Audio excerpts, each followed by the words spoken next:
আল্লাহর কাছে মানুষের সম্মান মর্যাদা অর্থের দ্বারায় নয়, ক্ষমতার দ্বারায় নয়, দৈহিক সৌন্দর্যের দ্বারায় নয়। আল্লাহর কাছে মানুষ সম্মানী হয় যে মানুষের মধ্যে তাকওয়া যত বেশি হয়, ওই মানুষের সম্মান আল্লাহ পাকের কাছে তত বেশি হয়। তাকওয়া কাকে বলা হয়? তাকওয়া বলা হয় ওই খোদা ভীতিকে, যেই খোদা ভীতি কোনো বান্দার হৃদয়ে থাকলে সেই বান্দাটা গুনাহ করে না, পাপাচারের সাথে তার সম্পর্ক হয় না, গুনাহ খাতার থেকে খুব সতর্ক জিন্দেগি বসর করার নাম হলো তাকওয়া। আল্লাহ পাক বলেন, ইন্না আকরামাকুম ইনদাল্লাহি আতকাকুম, তোমাদের মধ্যে যে যত বেশি মুত্তাকি আল্লাহর কাছে সে তত বেশি সম্মানী। সুবহানাল্লাহ বলেন। যার তাকওয়া যত বেশি তার সম্মান আল্লাহর কাছে তত বেশি। কাবে আহবার তাওরাতের এক ইমাম ছিলেন। আল্লাহর রাসূল সাল্লাল্লাহু আলাইহি ওয়াসাল্লামের জমানা পাইছেন, কিন্তু হযরত ওমরের যুগে কালেমা পড়ে মুসলমান হয়েছে। কাবে আহবারকে হযরত ওমর জিজ্ঞাসা করেছিলেন যে আপনি নবীর যুগ পাইলেন, কিন্তু কালেমা পড়লেন এসে আমার কাছে আমার যুগে, নবীর যুগে কালেমা পড়লেন না কেন? আপনি যদি নবীর যুগে কালেমা পড়তেন আর ঈমানের সাথে যদি আল্লাহর রাসূলকে এক নজর দেখতেন, তাহলে আপনি সাহাবী হয়ে যেতেন। একজন সাহাবীর কত দাম! সারা দুনিয়ার সব মুমিন একত্রিত করলেও সাহাবীর মর্যাদা পাবে না, সম্মান হবে না। সাহাবী তো সাহাবী, সাহাবীর উপরে তো আল্লাহ তাআলা রাজি, রাদিয়াল্লাহু আনহুম ওয়া রাযু আন। সাহাবীদের মূল্য আল্লাহ পাকের কাছে আলাদা। কেন? সাহাবী নবীর সোহবত পাইছে, অর্থাৎ মুহাম্মাদুর রাসূলুল্লাহ সাল্লাল্লাহু আলাইহি ওয়াসাল্লামের সান্নিধ্যের কারণে সাহাবীর দাম আলাদা। নবীজির সবচেয়ে আদনা সাহাবীরও ঈমানের আলো অনেক। আল্লাহর রাসূল সাহাবীদেরকে তারকার সাথে নিজেই তুলনা করছেন। আল্লাহর নবী বলেন যে আমার প্রত্যেকটা সাহাবী তারকার মতো। আল্লাহর রাসূল বলেন, ক্বালা রাসূলুল্লাহি সাল্লাল্লাহু আলাইহি ওয়াসাল্লাম আসহাবি কান্নুজুম বিআইহিম ইক্তাদাইতুম ইহতাদাইতুম। আল্লাহর রাসূল বলেন যে আমার সকল সাহাবীরা তারকার মতো। আমার যে কোনো সাহাবীকে যদি সারা দুনিয়া অনুসরণ করে, সারা দুনিয়া আল্লাহর জান্নাতে চলে যাবে। সাহাবীর মাকাম এটা তো অনেক শানদার মাকাম। নবীজির যুগ পাইয়াও অনেকে আছে সাহাবী হইতে পারে নাই। ওয়াইসুল কারনি নবীজির যুগ পাইছে কিন্তু সাহাবী হইতে পারে নাই। কেন? মায়ের খেদমত করতে যায় সাহাবী হইতে পারে নাই। আল্লাহর রাসূলের কাছে বারবার উনি খবর পাঠাইছেন যে আল্লাহর নবী আমি কি আসবো, আমার আপনাকে দেখতে মনে চায়। আল্লাহর রাসূল বলেছেন না, মার খেদমত করো।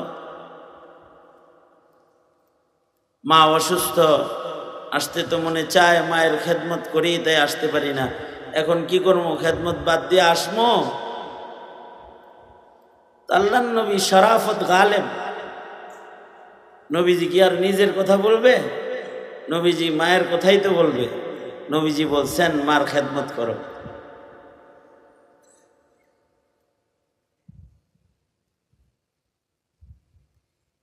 মায়ের খেদমত করতে যায়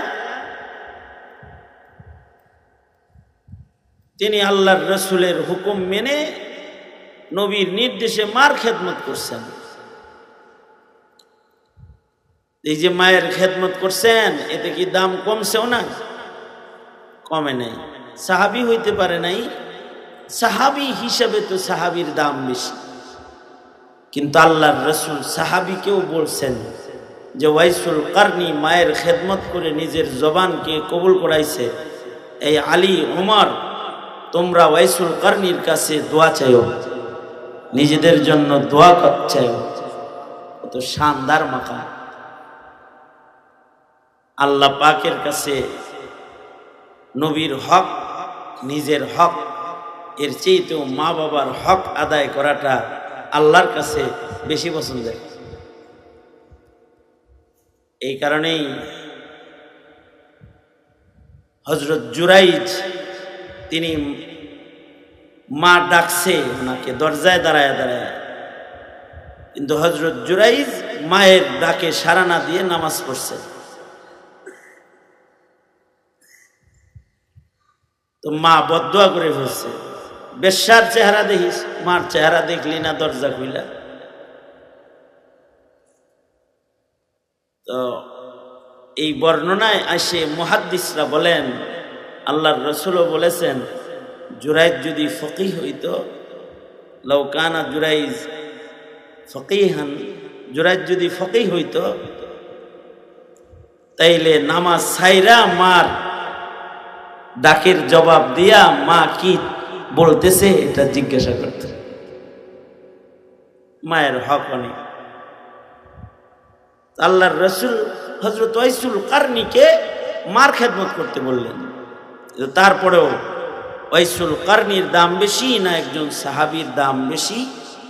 সাহাবীর দাম বেশি। বহু ওয়াইসুল কারনি এক জায়গায় করলেও সাহাবীর সমান হবে না, কারণ সাহাবী নবীর সাক্ষাৎ পাইছে। হযরত ওমর ওই কথাটাই বলতেছেন, এই কাবে আহবার,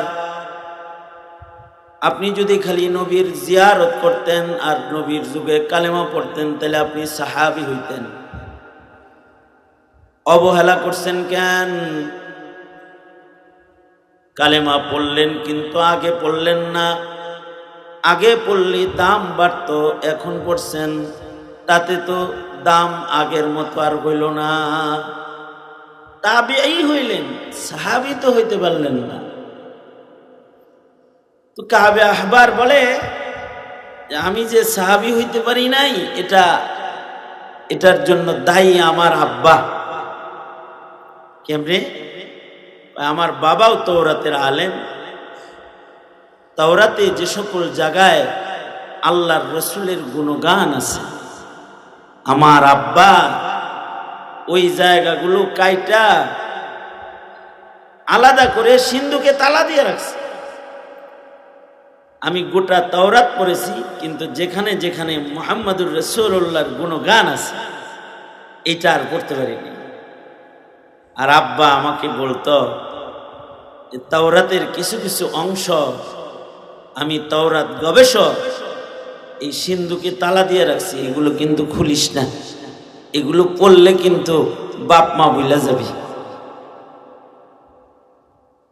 তার মানে হলো এগুলো পড়লে তুই মুসলমান হয়ে যাবি। কিন্তু এটা তো আমি বুঝি নাই যে আব্বা কি লেগে ওগুলো পড়তে দেয় না। আমিও পড়ি না, গোটা তাওরাত পড়ি, কিন্তু তাওরাতের যে জায়গাগুলোতে আল্লাহর রাসূলের কথা আছে এগুলো তো আব্বা কাইটা তালা দিয়ে রেখে দিছে। কিন্তু আব্বার ইন্তেকাল হওয়ার পরে আপনার যুগে, উমরের যুগে এর বাবার ইন্তেকাল হয়েছে।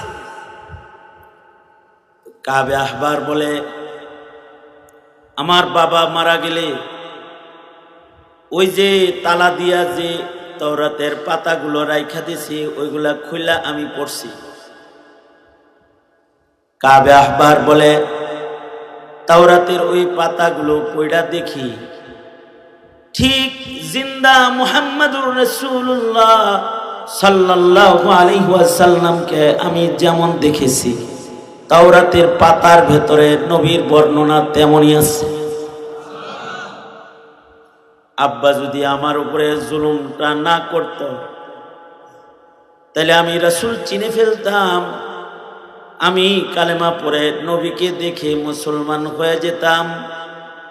রাসূল যখন দেখেছি তাওরাতের পাতা তখন পড়ি নাই, সিন্দুক খুলে তাওরাতের আসল পাতা যখন পড়ছি তখন দেখি তাওরাতের পাতার বর্ণনার সাথে মুহাম্মাদুর রাসূলুল্লাহ সাল্লাল্লাহু আলাইহি ওয়াসাল্লামের হুবহু মিল।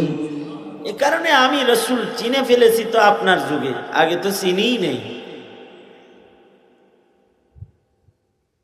অনেক সময় বাবা মা এরা সন্তানদের হিদায়াতের পথে মানে হয়। বাবা মা যদি সন্তানকে সঠিক শিক্ষা না দেয় তাহলে সন্তানরা হক চিনতে অনেক সময় সামর্থ্য হয় না তাদের। দায়ী সন্তানরা নয়, দায়ী হয় পিতা মাতারা। এ কারণেই হাসরের কঠিন ময়দানে গাফেল বাপ মা যারা সন্তানের হক আদায় করে নেয়, সন্তানরা ওই মা বাবার বিরুদ্ধে আল্লাহর আদালতে মামলা দিবে এবং বলবে, আল্লাহ এই বাপের কারণেই তোমারে চিনি নেই, তোমার নবীরে চিনি নেই, এই বাবারে আমাদের পায়ের নিচে দাও, একা দোজখে যাব কেন, বাবারে সাথে নিয়ে যাই। এ কারণে পিতারা যারা আছেন তারা সন্তানকে দ্বীন এই পরিমাণ শিক্ষা দেওয়া যাতে করে সন্তান হক চিনতে ব্যর্থ না হয়, সন্তান যেন হক চিনতে পায়। হযরত উমরের যুগে মুসলমান হইলেন কাবে আহবার, কিন্তু নবীরে কিন্তু পাইছেন, নবীর যুগ পাইছে, কিন্তু নবীর যুগে মুসলমান হয়নি। যেহেতু গোটা তাওরাত মুখস্থ ছিল কাবে আহবারের, কাবে আহবার তাওরাত পুরাটা হাফেজ। তাওরাত তো ছোটখাটো কোনো কিতাব না। আল্লামা সাহাবী বলেন, তাওরাত এমন একটা কিতাব যে কিতাবের সূরার সংখ্যা ছিল 1000। কোরআন শরীফের সূরা হইল 114টা, কিন্তু তাওরাত শরীফের সূরা হইল 1000টা। কোরআন শরীফের সবচেয়ে ছোট সূরায় আয়াত সংখ্যা হইল 3টা, আর তাওরাতের ভেতরে সবচেয়ে ছোট সূরার ভেতরে আয়াত ছিল 1000টা। কোরআন শরীফের সবচেয়ে ছোট আয়াতের ভেতরে মাত্র 1 অক্ষর, 1 অক্ষর, 2 অক্ষর, 3 অক্ষরে একটা আয়াত, নুন আয়াত, কফ আয়াত, অক্ষরটা একটা আয়াত, আলিফ লাম মিম 3টা অক্ষর, এটা একটা আয়াত, ইয়াসিন 2টা অক্ষর একটা আয়াত।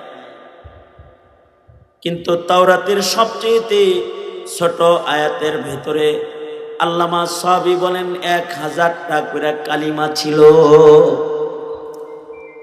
আল্লাহ পাক তাওরাত সম্পর্কে বলেন ফাসসালনাহু তাফসীলা, মানে তাওরাত শরীফ সুবিস্তারিত একটা কিতাব, যেটা অনেক বিস্তারিত লেখালেখি আছে এর ভিতরে।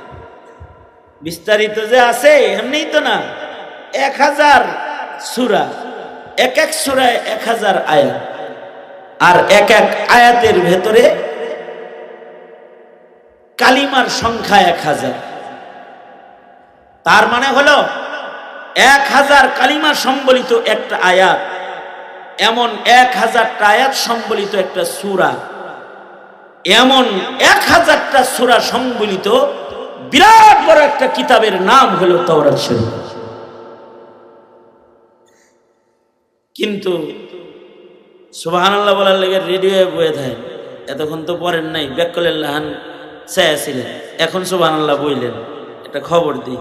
কিন্তু এই সুবিশাল তাওরাত, এই তাওরাতকে যদি একদিকে রাখা হয়, কোরআনে কারীমের একটা অক্ষরকে যদি আর একদিকে রাখা হয়, আল্লাহর কাছে টোটাল তাওরাতের চাইতে কোরআনের এক অক্ষরের ওজন দাম বেশি হয়ে যায়। এত বড় একটা কিতাব তাওরাত, এই তাওরাত শরীফ পুরাটা মুখস্থ কাবে আহবারের। তাহলে হে আলেম কত বড়, আলেম তো ছোট না। হযরত ওমর তাওরাতের হাফেজ দেখলে কাইপে উঠতেন। তাওরাতের আরেকজন হাফেজ ছিল আল্লামা যায়েদ, ইহুদিদের বড় আলেম, গোটা তাওরাত মুখস্থ ছিল। আল্লাহর রাসূল সাল্লাল্লাহু আলাইহি ওয়াসাল্লাম একবার তার কাছ থেকে কিছু খেজুর ধার নিয়েছিল, নিয়ে ত্রাণ পাঠাইছে এক এলাকায়। তো নবীজিকে যায়েদ জিগায়, খেজুরগুলা কবে ফেরত দিবেন? 3 মাস পরে নিও। কোন তারিখে? এত তারিখে নিও। মনে করেন 1 তারিখ বলে দিছে, 1 তারিখে নিও।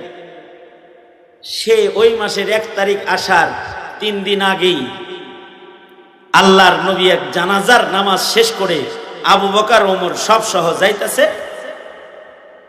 মানুষের সামনে, সাহাবায়ে কেরামের সামনে আল্লামা যায়েদ যায়া আল্লাহর রাসূলের কলারটা এইভাবে ধরছে।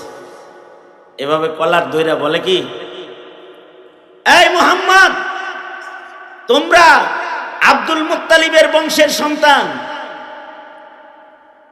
আমি তোমাকে চিনি। তোমরা মানুষের কাছ থেকে নেওয়া জানো, কিন্তু দেওয়ার কথা ভুলে যাও। মুহাম্মাদুর রাসূলুল্লাহ সাল্লাল্লাহু আলাইহি ওয়াসাল্লামকে এত বড় কথা কলার ধরে বলতেছে। নবীজি কি কারোর কাছ থেকে নিয়ে দেওয়ার কথা ভুলে যাওয়ার লোক? নবীজি তো দেওয়ার কথা এত স্মরণ থাকে আল্লাহর নবীর। মক্কা ছাইরা যখন চলে যাইতেছে তখনও দেওয়ার কথা ভুলে না।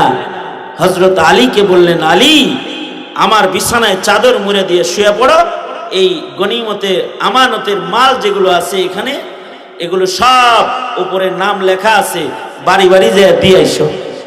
হযরত আলী বলেন, এবার নবীর দুশ্মন চতুর্দিকে থাকলেও আমি আরামে ঘুমাইছি, কারণ আমি জানি আমারে যে চাকরি দিছে হাবিবুল্লাহর আমানতের মাল এগুলো বাড়ি বাড়ি পৌঁছানো, এইটা পৌঁছানোর আগে আল্লাহর দোস্তর আমানত পৌঁছানোর আগে আল্লাহ আমার গর্দান কাউরে দিয়ে কাটাইব না আজকে রাত্রে।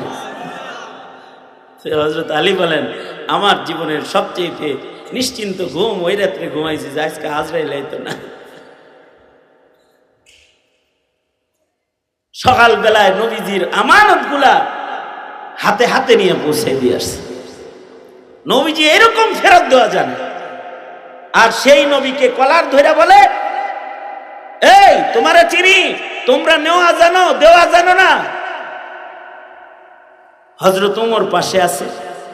হযরত ওমর তো রাগী মানুষ। হযরত ওমরের আর সহ্য হয় নাই, কমরের তরবারিটা বাইর করে বলে, এই কে রে তুই আগন্তুক, তোকে চিনি না, সাইয়্যিদুল মুরসালিনের কলারটা ধরছস, তোর গলাটা কাটতে যদি নেতার অনুমতি খালি না লাগতো তাহলে এখন তোর গর্দান দ্বিখণ্ডিত করে দিতাম। কিন্তু আমরা নবীর হুকুম ছাড়া কিছু করি না, দেখে গলাটা কাটতে পারলাম না, ছেড়ে দে, ধমকি দিছে, তরবারি খুলছে। আর কি যায়েদের ভিতরে পানি টানি আছে, সব শুকায় গেছে, তো ছেড়ে দিয়ে তো থরথর করে কাঁপতেছে। আমাদের দেশের নেতারা যদি হইতো তাহলে খুশি হয়ে যেত যে যোগ্য একটা কর্মী পাইছি রে। কিন্তু আল্লাহর রাসূল খুশি না হইয়া উল্টা রেগে গেছেন। নবীজির চেহারার ভেতরে লাল বর্ণ হয়ে গেছে। আল্লাহর রাসূল ওমরকে বলতেছেন, ওমর, আমার মেহমানকে তরবারি দেখানোর সাহস তুমি কোথা থেকে পাইলা?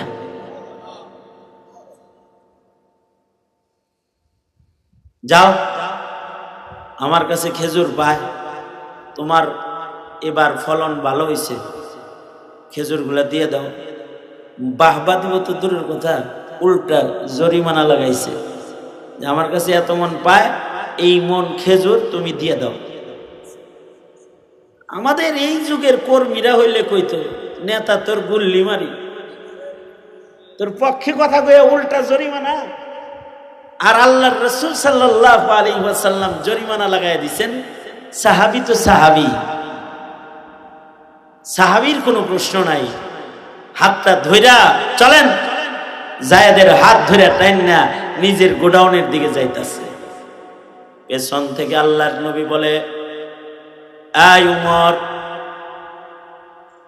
পাইব যা তা দিলে হইব না, 2 মণ খেজুর বাড়াইয়া দিও, কারণ তরবারি দেখাইছো, ভয় পাইছে না, আরো 2 মণ বাড়াইয়া দিও। হযরত উমর গোডাউনের তালা খুইলা খেজুর মাইপ পেটে কয়, এই নেন আপনার 11 মণ, এই নেন 2 মণ, সব লয়ে যানগা। কিন্তু একটা কথা বলে দিয়ে যান, আপনার নাম কি? আমার নাম যায়েদ। কোন যায়েদ? আমি ইহুদিদের বড় আলেম আল্লামা যায়েদ। ডক্টর আব্দুল হাই রহমাতুল্লাহ আলাইহি বড় সুন্দর করে ওনার কিতাবে আনছেন উসওয়ায়ে রাসূল আকরাম। এর ভিতরে ঘটনাটা পুরাটা সুন্দর করে লিখছেন উনি, তালিম করতেন উনি। আল্লাহর রাসূলের তাহাম্মুল কত, ধৈর্য কত,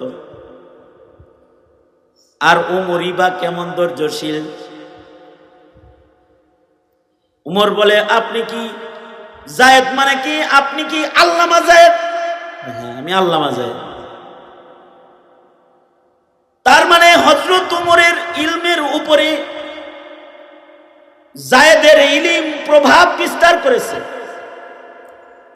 তাওরাত যার হাফেজ হয় সে ছোট ছোট ছোট কোনো আলেম সে নয়, কারণ 1000 শব্দ সম্বলিত আয়াত, 1000 এমন বড় বড় আয়াতওয়ালা সূরা, এমন বড় বড় 1000টা সূরা সম্বলিত কিতাবের নাম হলো তাওরাত। এইটা যার মুখস্থ তার না জানি কত ইলম আছে। ওমর আশ্চর্য, আপনি আল্লামা যায়েদ? হযরত ওমর কয়, তাহলে আরেকটা কথা শুনেন, আল্লামা যায়েদ হয়ে তাওরাত পুরাটা মুখস্থ কইরা আপনি মুহাম্মদুর রাসূলুল্লাহর কলার ধরলেন কিভাবে? এটা তো আমার বুঝে আসতেছে না জিনিসটা। যায়েদ বলে, আরে ওমর,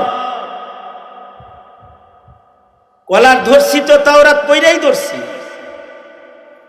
তাওরাতে মুহাম্মদুর রাসূলুল্লাহ সাল্লাল্লাহু আলাইহি ওয়াসাল্লামের ধৈর্যের যে বিবরণটা পড়ছি,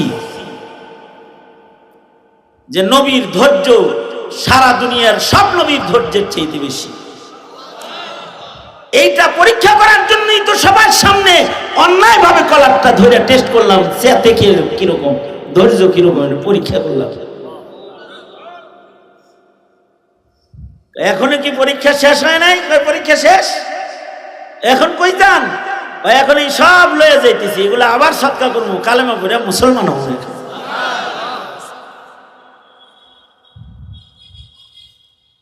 তাওরাত যার মুখস্থ তাকে বড় আলেমরাও সম্মান করত। তাওরাত অনেক বড় কিতাব, হযরত ওমর তাওরাতের হাফেজদেরকে অনেক মূল্যায়ন করতেন। হযরত ওমর কাবে আহবারকেও তাওরাতের আলেম হিসেবে মূল্যায়ন করতেন। মূল্যায়ন করে হযরত ওমর তাওরাতের আলেমকে জিজ্ঞাসা করতেছেন, কাবে আহবার, আরিফিত তাকওয়া, তাকওয়া কাকে বলে? আপনি তো তাওরাতের হাফেজ, বড় আলেম, তাকওয়া কাকে বলে এটা আমাকে একটু শিখান। কাবে আহবার বলে, ওমর,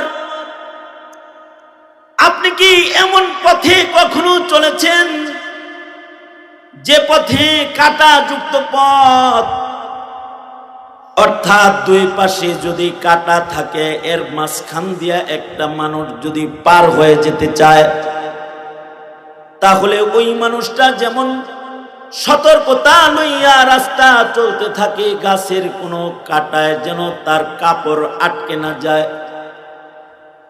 তাকওয়া হলো ওইরকম একটা সতর্কতার নাম। কবরের পথ পর্যন্ত একটা মুমিন সতর্কতার সাথে হার কিসমের গুনাহ থেকে নিজেকে বাঁচায়া বড় সতর্কতার সাথে কদম কদম চলে কবর পর্যন্ত যাবে, দুনিয়ার গুনার কাঁটায় যেন সে আটকা পড়ে না যায়। এই সতর্কতাটার নাম হলো তাকওয়াল্লাহ।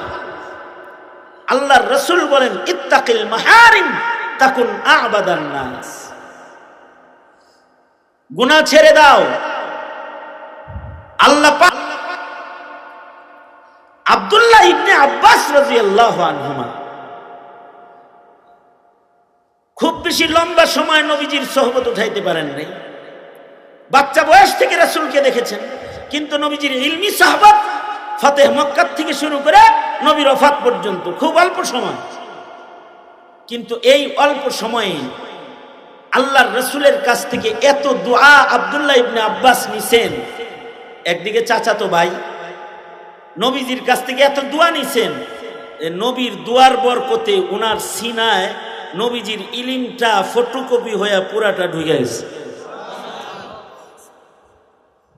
দোয়া লইতে হয়, উনি নবীর দোয়া লইছেন, পর্যায়ক্রমে নিছেন নবীর দোয়া। একবার তো নবীর ঘরেই মাঝে মধ্যে রাত্রে থাকতেন ছোটবেলায়। হযরত মাইমুনা ওনার ঘরে যে ঘুমাইছেন, শুয়ে রইছেন।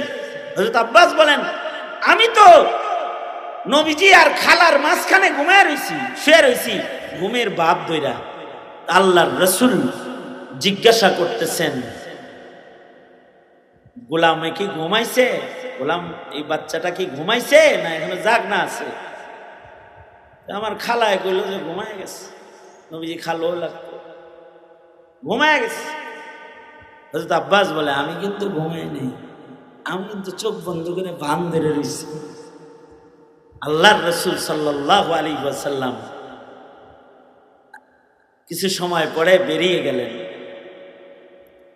ইস্তেনজা করবেন বলে আল্লাহর রাসূল ইস্তেনজা করতে গেলেন। আল্লাহর নবী ইস্তেনজা শেষ করে আসার আগেই আমি খালার বিছানার থেকে লাফ দিয়ে উঠা নবীজির জন্য ওযুর পানিটা এমন জায়গায় রেখে আমি আড়ালে দাঁড়িয়ে রইলাম যে বাথরুম থেকে বের হয়ে ওযুর পানিটা দেখতে যেন নবীর কষ্ট না হয়, আর নবীজির যেন ওযুর পানি চাইতে না। তার মানে এতটা সতর্কতার সাথে ওযুর পানিটা রাখা দিছে নবীর যেন এটা ওযুর পানি দে রে, এটা যেন বলতে না হয়। হযরত আব্বাস বলে, নবীজি কাজায়ে হাজত সেরে এসেই যখন প্রস্তুত ওযুর পানিটা পাইছেন, নবী খুশি হয়ে গেছে। আল্লাহর রাসূল ওযু শেষ করে বলে, উম্মুল মুমিনিনকে বলে, ওযুর পানি কে রেখেছে? উম্মুল মুমিনিন বলে, আপনার ভাই আব্বাস ছাড়া, আব্দুল্লাহ ইবনে আব্বাস ছাড়া আর কে রাখবে? হযরত আব্দুল্লাহ ইবনে আব্বাস বলেন, আল্লাহর রাসূল খুশি হয়ে গেছেন, আমাকে ডাকলেন, আব্বাস কই আসো, আমার কাছে আসো। হযরত আব্বাস বলেন, আমি নবীর কাছে চলে গেলে আল্লাহর রাসূল আমাকে বুকে নিলেন, জড়িয়ে ধরলেন, আদর দিলেন, আমার মাথায় হাত রেখে আল্লাহর নবী দোয়া করলেন, আল্লাহুম্মা ফাক্কিহু ফিদ্দীন। আল্লাহর নবী দোয়া করার এই দোয়াটা আমার নসিব হয়ে গেল। এরপরে আমি যখন ঘরে গেলাম, ঘরে যাওয়ার পরে আল্লাহর রাসূল তাহাজ্জুদে দাঁড়াইছেন। আমি নবীজি আমাকে নামাজে দাঁড়াইতে বলে নাই, কিন্তু নবী যেহেতু তাহাজ্জুদে দাঁড়াইছেন, আব্দুল্লাহ ইবনে আব্বাস বলেন, আমি নবীজির বাম পাশে যায়া দাঁড়ায় গেলাম। নবীজির বাম পাশে যায়া দাঁড়াইছেন, নবী নামাজ পড়তেছে, আমিও নবীজির সাথে নামাজ পড়ি, নবীর কোরআন তেলাওয়াত শুনি, তাই বাম পাশে দাঁড়াইছি। আল্লাহর নবী আমার গাটটা ধরে আমার ডান পাশে আনছে। নামাজরত আল্লাহর নবী বাম পাশ থেকে আমাকে নবীজির ডান পাশে এনে নবীজি বরাবর দাঁড় করায় দিছে। নবীজি আমাকে নিজের বরাবর দাঁড় করাইছেন, কিন্তু আমি নবীজিকে রাইখে একটু পিছনে চলে আসছি। আল্লাহর রাসূল সাল্লাল্লাহু আলাইহি ওয়াসাল্লাম লম্বা তেলাওয়াতে নামাজ পড়েছেন, আমি তাহাজ্জুদে নবীজির সাথে রুকু সেজদা করে নামাজ পড়েছি। নামাজ শেষে আল্লাহর রাসূল বলে, ডান পাশে আনছি গান বুঝছ? ওই বুঝছি, ডান পাশে রহমত, এজন্য ডান পাশে দাঁড় করাইছি। কিন্তু আমি তোমারে দাঁড় করাইলাম আমার বরাবর, তুমি পিছে গেলা কেন একটু? দুইজন যখন নামাজ পড়ে তখন ইমাম মুক্তাদি বরাবরই দাঁড়াইতে হয়। হযরত আব্বাস বলেন, আপনি আমারে বরাবর দাঁড় করাইছেন, তাই কি আমি বরাবর দাঁড়াইতে পারি নাকি? কোথায়? আপনি হলেন সাইয়্যিদুল মুরসালিন, আর আমি হইলাম আব্দুল্লাহ ইবনে আব্বাস। আমি যদি আপনার বরাবর দাঁড়ায় যাই তাহলে তো এটা বেআদবি হয়। এই কারণে আমি একটু পিছনে দাঁড়াইছি, যাতে নবীর বরাবর দাঁড়ায়া আমি যেন বেআদবি না হয়, আমার দ্বারায় যেন কোনো আদবের খেলাফ কাজ না হয়।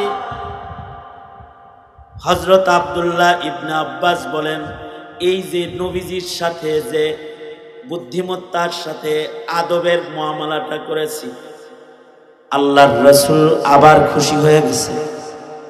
নবীজি এবার মাথায় হাত রেখে বলে, আল্লাহুম্মা আল্লিমহুল কিতাবা ওয়াল হিকমা।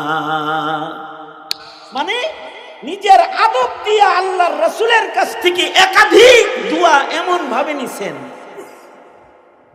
যে আল্লাহর রাসূলের দোয়ার বরকতে সোহবত কিন্তু খুব অল্প সময়, ফতেহ মক্কা থেকে ওফাত অল্প সময়, কিন্তু এই অল্প সময়ে নবীজির কাছ থেকে সর্বোচ্চ ইলম আব্দুল্লাহ ইবনে আব্বাস গ্রহণ করেছেন।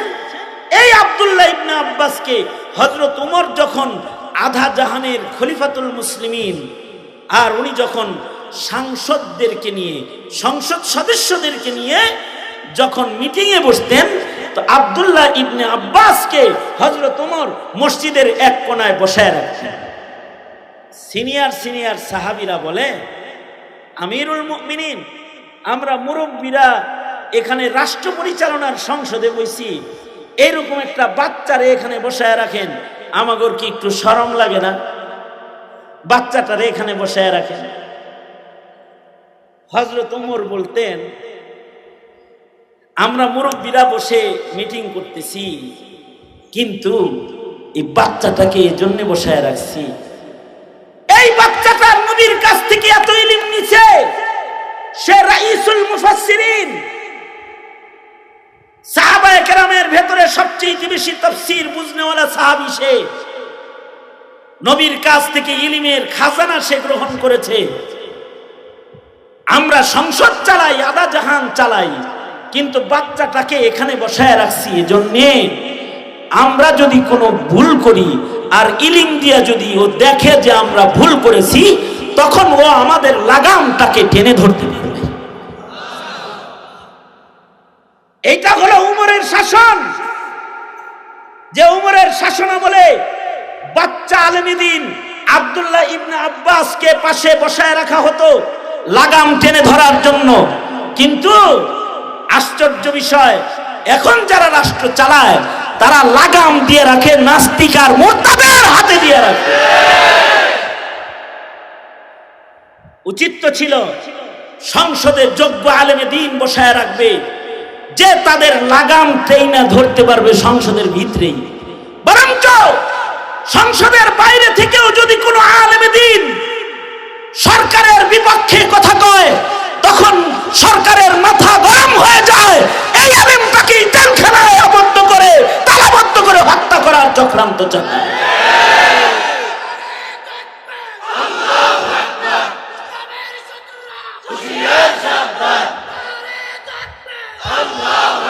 কিন্তু হযরত ওমরের সুন্নাত কি?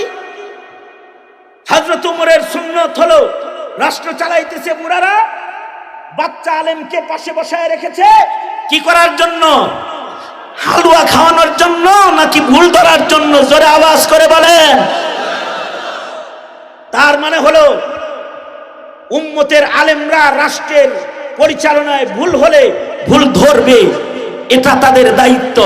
কারণ তাদের কাছে ইলমের লাগাম আছে, এটা দিয়ে জবানটাকে টেনে ধরবে। এই আব্দুল্লাহ ইবনে ওমর, আব্দুল্লাহ ইবনে আব্বাস এইরকম বড় একজন আলেমে দ্বীন ছিলেন। এই উনার একটা কথা বলেই আমি আমার আজকের আলোচনার ইতি টানবো। হযরত আব্দুল্লাহ ইবনে আব্বাসকে এক লোক এসে এরকম ভরপুর মজলিসে জিগাইছে, কথাটা শুনে যান বালকেরা আর বুঝে যান। এরকম ভরপুর মজলিসে আব্দুল্লাহ ইবনে আব্বাসকে এক লোক জিজ্ঞাসা করতেছে প্রশ্নটা কি? প্রশ্নটা হলো, আর রাইসুল মুফাসসিরিন, একজন মানুষ আছে, সে ফরজ ছাড়া কোনো নফল সুন্নত কোনো কিছু আদায় করে না। ইবাদতের বেলায় ফরজ পড়ার প্রবণতাই তার আছে, সুন্নত নফল পড়ার খাসিয়ত নাই। খুব বেশি নফল আওয়াবিন, চাষ, ইশরাক এগুলো ধার না, শুধু ফরজ পড়ে। কিন্তু তার একটা গুণ হলো, সে আকাম কুকাম করে না। কি করে না? সে কোনো গুনাহ করে না, অপরাধ করে না, জুলুম করে না, খুন করে না, শাপলার রক্ত ঝরায় না, আলেমকে জেলখানায় পাঠায় না, পট্টি মাথায় দিয়ে তসবিহ হাতে করে কোরআনের বিরুদ্ধে আইন পাশ করে না, এগুলো করে না।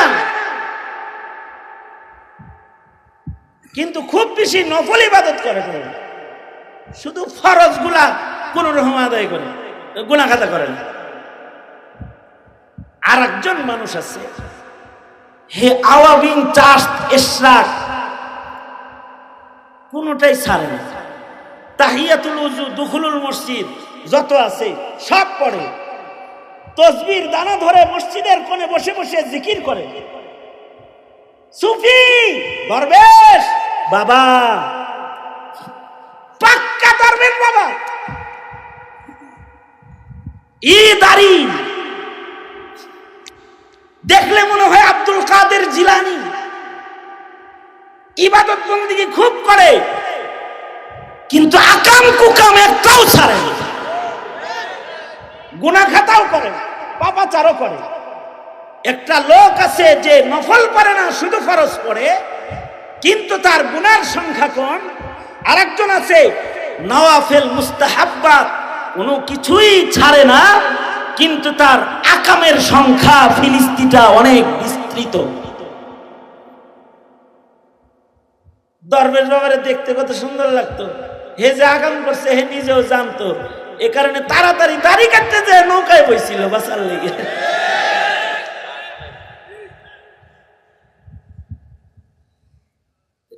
দেখতে তো খুব অলি বুজুর্গ লাগে।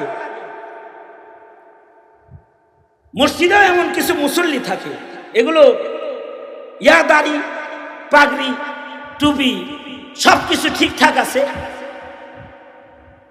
দেখলে বুজুর্গ মনে হয়, কিন্তু পেশপুস লাগানোর খাচ্ছত খুব আছে। উল্টা পাল্টা কাম ঠিকই করতে থাকে। এই বুজুর্গ আমল অনেক করে, কিন্তু গুনাহ অনেক করে। তার আমলের তুলনায় হিসাব করে দেখা যায় গুনাহ অনেক।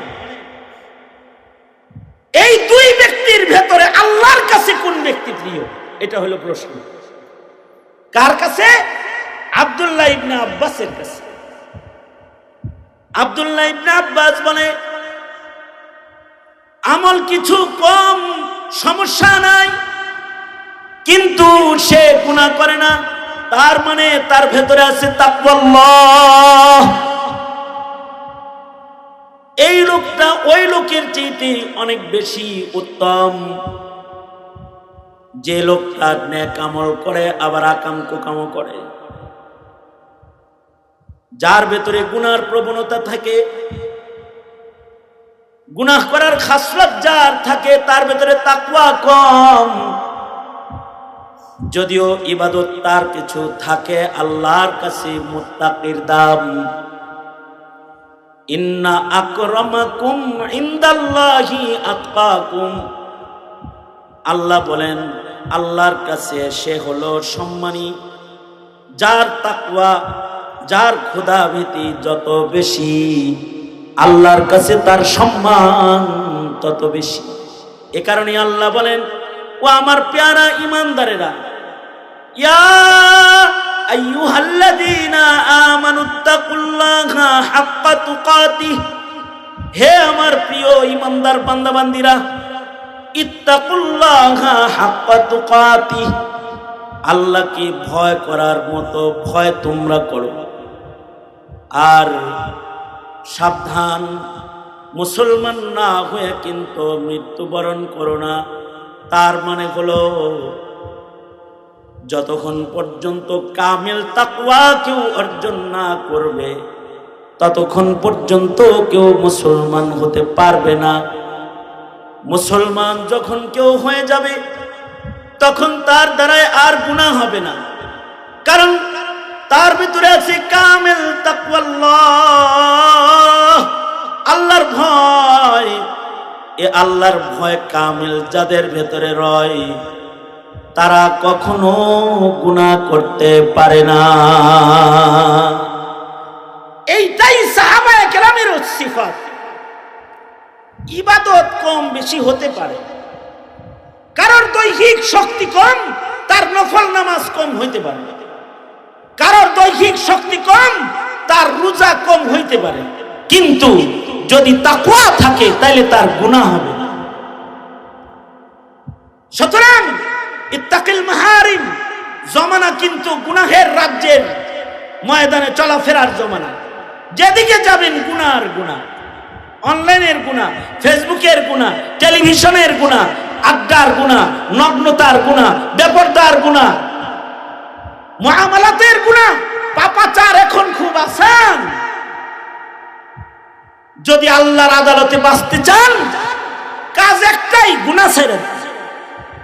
ইবাদত কিছু কম হইলে সমস্যা নাই, পাপ ছেড়ে দিন, পাপাচার ছেড়ে দিন, পাপাচার ছেড়ে দিন, আল্লাহর প্রিয় হয়ে যান।